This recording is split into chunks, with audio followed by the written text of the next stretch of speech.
Welcome to voice of امبر۔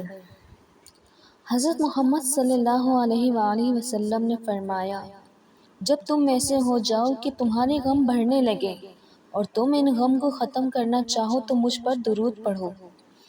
جو شخص استغفار کو اپنے اوپر لازم کر لے تو اللہ اس کے لیے ہر تنگی سے نکالنے کا راستہ نکال لیتا ہے اور غم و پریشان سے نجات دیتا ہے، اور اسے ایسی جگہ سے رزق بھی پہنچاتا ہے جس کا اس کو گمان بھی نہیں ہے۔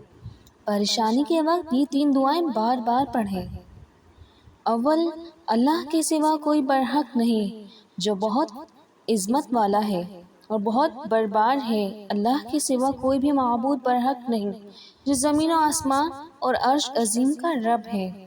دوم، تیرے سوا کوئی اللہ نہیں، تو پاک ہے، بے شک میں ہی قصوروار ہوں۔ صرف اللہ ہی میرا رب ہے، میں اس کے ساتھ کسی کو شریک نہیں کرتا۔ ویڈیو پسند آنے پر چینل کو لائک اور سبسکرائب کرنا نہ بھولیں گا۔